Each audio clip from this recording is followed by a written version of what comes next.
Genre. Narrative nonfiction often recounts a series of events. Look for a number of related events as you read.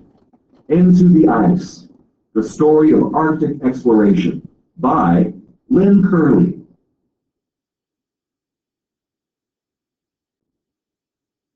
The great pioneer in the search for the North Pole was a brilliant young Norwegian scientist named Fridtjof Nansen. Also an athlete, outdoorsman, artist, and poet, Nansen wrote of the strange atmospheric effect called the Northern Lights. The aurora borealis shakes over the vault of heaven, its veil of glittering silver, changing now to yellow, now to green, now to red. It shimmers in tongues of flame, until the whole melts away in the moonlight, like the sigh of a departing spirit. In 1888, at the age of 26, Nansen organized his first expedition, a trek across Greenland on skis, a feat never before accomplished. Dropped off by ship on the uninhabited East Coast, Nansen and 5 companions had no choice but to ski westward to civilization, carrying only the provisions required for the one-way journey. This kind of bold yet calculated risk-taking was typical of Nansen. He carefully planned every detail, even designing his own equipment. He also knew how to improvise off the land, adopting Inuit methods such as the use of dog sledges, kayaks, and snow houses. After the Greenland trek, Nansen became interested in the idea of polar drift. In 1884, in the ice near Greenland, some debris was found from the Jeannette, a ship crushed in the ice off Siberia in 1881. There was only one possible explanation. The ice and debris had drifted around the entire Arctic Ocean. Nansen had a breathtaking proposal. He would sail a ship directly into the ice pack off Siberia, deliberately let it be frozen in, and drift with the ice across the top of the world, penetrating the heart of the Arctic. Nansen's small ship, the Fram, Onward in Norwegian, was specially designed with a hull that would ride up over the crushing ice and living spaces insulated with cork and felt. Fully provisioned with scientific equipment and supplies for 5 years, the Fram had workshops, a smithy, and even a windmill for electricity. On June 24, 1893, the Fram sailed from Norway. By September 25th, Nansen and his crew of 12 were frozen fast in the polar ice pack off Siberia. Let's think about, as they drifted slowly northward, the expedition settled into a routine of scientific observation. The ship was so comfortable that by the end of the second winter, Nansen was restless and bored. Now, only 360 miles from the North Pole, Nansen decided to strike out over the ice. In the Arctic dawn of mid-March 1895, Nansen set out with one companion, Hjalmar Johansen, 3 sledges of provisions, 28 dogs, and 2 kayaks. As in Greenland, there could be no turning back. This time their home base was drifting. For 3 weeks they struggled northward, maneuvering the sledges over jumbled fields and immense ridges of broken ice. By early April, they were still 225 miles from the pole, and the drifting ice was carrying them south almost as quickly as they could push north. Provisions were also running low, so they reluctantly headed for the nearest land, 300 miles to the south. As the weeks passed and the sun rose higher, the broken surface of the ice pack became slushy, then treacherous as lanes of water called leads opened and, let's think about, closed between the ice floes. It took 4 months to reach land. After provisions ran out, the men survived by hunting seals in the open leads and by feeding the weak dogs to the stronger ones. Nansen and Johansen finally found a remote island. With no hope of rescue, the 2 men prepared for the winter, building a tiny hut and butchering walrus and bears for a supply of meat and warm furs. They survived the winter in isolation, burning greasy blubber for heat and light, and growing fat on the diet of oily meat. When the ice broke up in the spring, Nansen and Johansen set out in their kayaks. On June 13, 1896, 1 year and 4 months after leaving the Fram, they were picked up by an English expedition. 2 months later, the Fram and its crew broke free of the ice in the ocean east of Greenland, more than 1,000 miles from their starting point. The scientific expedition was a triumphant success, and Nansen and Johansen had gone farther north than anyone had before. Now the race to the North Pole was on. Another daring attempt was made the very next year, a flight to the pole in a balloon. Solomon Andre was a Swedish engineer with experience in aeronautics and an interest in the Arctic. He had built a large hydrogen-filled balloon with a passenger gondola designed to hold 3 men, 4 months of supplies, sledges, and a small boat. Let's think about, why do you think, developed more than 100 years earlier, balloons were still the only means of flight in the 1890s. As transportation, they have serious limitations.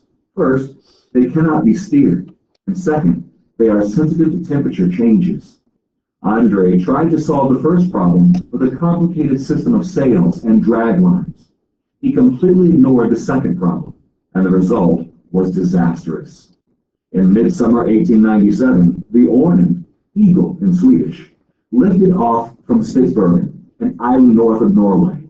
As they sailed northward, Andre wrote in his journal, "The rattling of the drag lines in the snow and the flapping of the sails are the only sound, except for the whining of the wind." As the balloon was alternately heated by the sun and cooled by freezing fog, the precious gas that kept them aloft leaked away. By the third day, the Örnen was down on the ice, 200 miles from land. In the Arctic summer, at the edge of the ice pack, Andre and his 2 companions faced a terrifying world of slushy, grinding floes and open leads. It took them 3 months to struggle to the nearest island, but inexperienced and unprepared, they were unable to survive the winter. We know what happened only because 33 years later, their frozen remains were found, along with Andre's journal and another eerie relic, undeveloped images of the doomed expedition that were still in their camera. Physically, the North Pole is nothing more than a theoretical point on the Earth's surface, but reaching it came to symbolize mankind's mastery of the entire planet and a landmark human achievement. An American naval engineer desperately wanted to be the first explorer to stand on the North Pole. Robert E. Peary first entered the Arctic in 1886. For 20 years, he mounted expeditions to northwest Greenland, looking for the best route north. Peary was not particularly interested in scientific discovery or mapping. He had one goal, the glory of being first. Over the years, Peary came to believe that it was his destiny to conquer the North Pole. Let's think. Vain and arrogant, Robert Peary ran his expeditions like a military campaign. His chief lieutenant was his personal assistant, Matthew Henson, a man of African descent. This was unusual at the turn of the century, but then Peary was unconventional in many ways. He also took his wife on some of his early expeditions. Josephine Peary was the first white woman in the high Arctic, and she gave birth to their daughter while on expedition. Inuit came from miles around to see the newborn blonde snow baby. As an explorer, Peary was innovative, taking ideas from everyone and improving on them. But the polar Inuit were the key to his success. Inuit women made his furs, and Inuit men used their own dogs to pull his sledges. They built his snow houses on the trail and hunted for his meat in exchange for metal tools and other material goods. On one occasion, Peary pushed himself so relentlessly that his feet froze. When his fur boots were removed, several of his toes snapped off. As soon as the stumps healed, he was back on the trail. Let's think about, what do the 2 paragraphs? In 1906, Peary made a full-scale assault upon the North Pole. His plan was to take a ship as far north as possible, winter over in Greenland or the Canadian islands, then strike out for the pole in late February, before the ice pack started breaking up. The Arctic did not cooperate, however. When only 100 miles out on the ice pack, The expedition was delayed several days by a broad lead. Then a blizzard kept them campbound for another week. Supplies dwindled, and the disappointed Peary had to settle for a new farthest north record, 175 miles from the pole.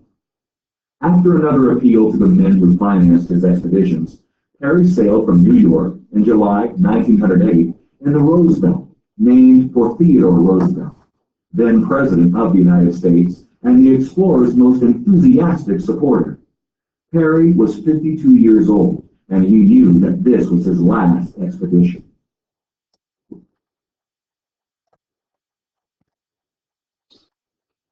But Peary was not the only explorer in the Arctic in 1908.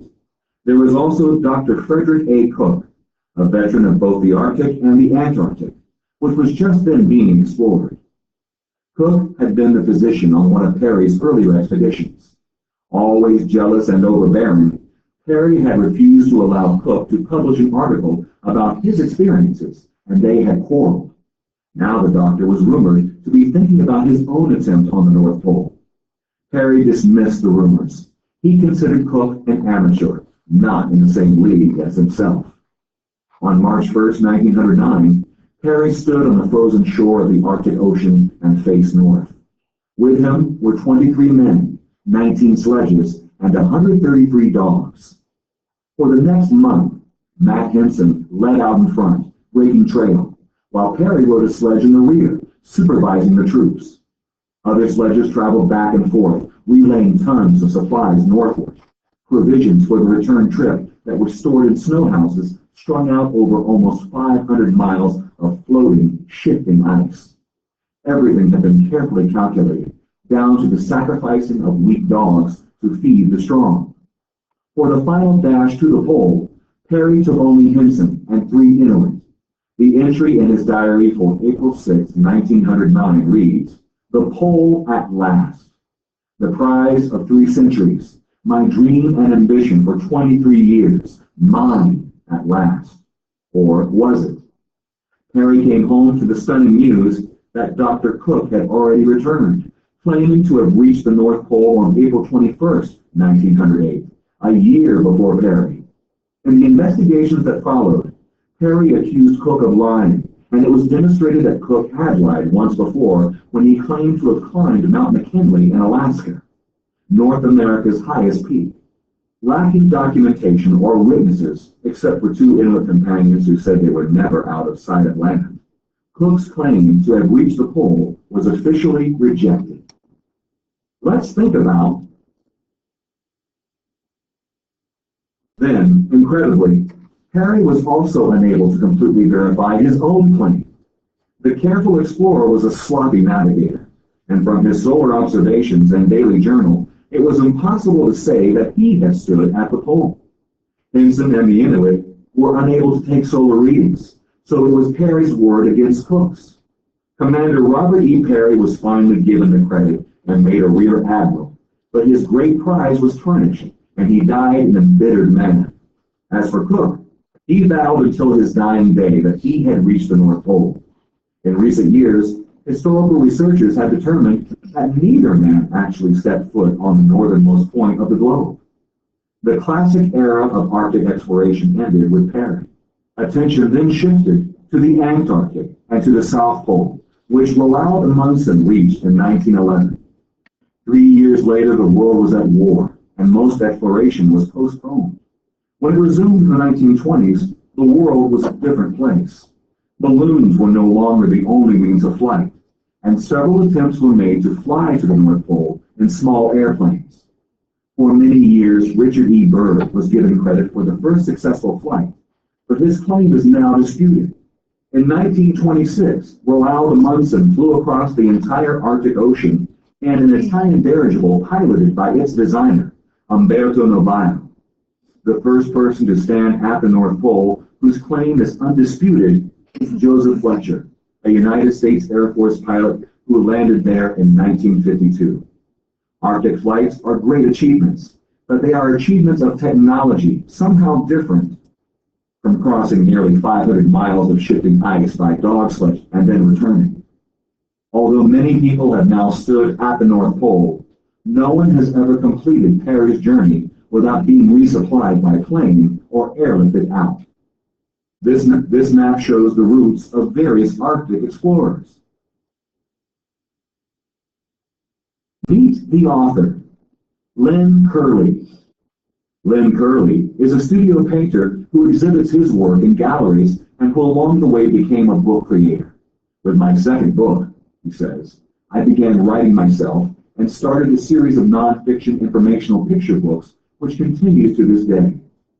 Many of Mr. Curley's books are about monuments, such as the 5 in Washington, D.C., that are featured in Capitol. He says, I have had the rare privilege and honor of making books about some of the most important and iconic monuments of our American heritage. Mr. Curley lives in New York State.